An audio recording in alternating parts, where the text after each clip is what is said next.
Today I'm going to be talking about quadratics, and here you have a graph, and on the graph you can see there's a point 1, -4, point 3, 0, a point -1, 0, and a point -3, 0, -3.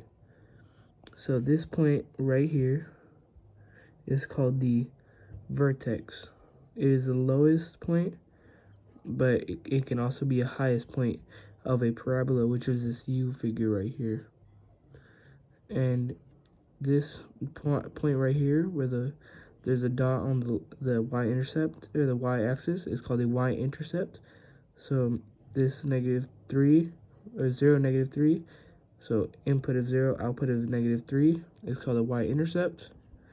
Here's an x-intercept, where the input is 0, the output is -1.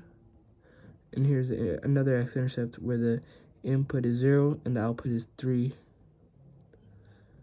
So then you look on here, the graph opens up. As you can see, the opening is up, not down. The x-intercept 1 and 0, 3 and 0, -1, sorry. The y-intercept is 0, -3, obviously right here. A vertex of 1, -4, so right there. Then an axis of symmetry is 1. So an axis of symmetry is a line that splits the vertex, so that if you were to mirror it or flip it onto it, it would align exactly. So this would be 1, the line would be 1 because it's right in the middle. Then the factored form of this graph is x plus 1, times x minus 3. Then the maximum or minimum is -4, so it's a minimum of -4 because the minimum value is -4. Then you come over to here. This is a table.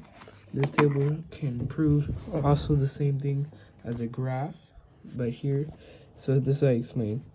So if there's a 0, -5, that's our y-intercept.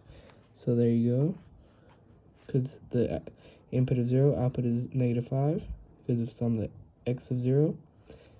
So then 1, 0 would be an x-intercept, because it's on the x-axis. Then you come down here, you see 3, 4 is the middle. You can see, because you have this 2, 3, but then you start noticing that everything starts mirroring after this point. As you can see, if this is the middle, you have a 3 and 3, 0, 0, -5, -5. So this is our vertex right here, 3, 4. As you see, the axis of symmetry would be 3 because the x is 3, so that's where it would be split perfectly. The equation or factored form would be -x plus 1, x minus 5, and the maximum would be 4 because the graph is opening down, because it's opening down due to the -x squared that is created from right here.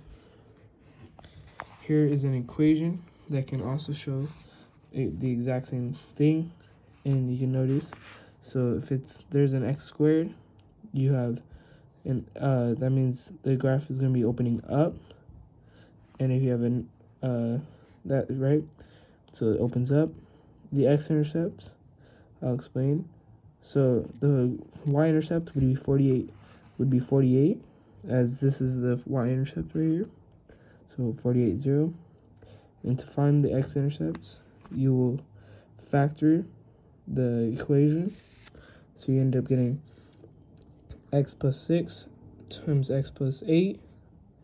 And so you get, so then from here, you have to make these equal 0 so you can get your x-intercepts.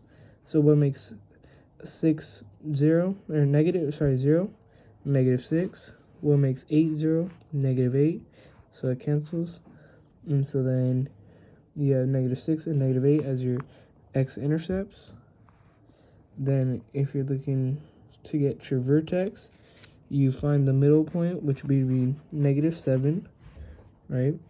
and you input it into these original equations. So you negative 7 plus 6, negative 7 plus 8, you get negative 1 times 1, so that ends up being negative 1. So the vertex is negative 7, negative 1.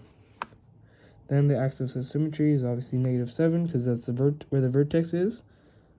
And yeah, that's pretty much it.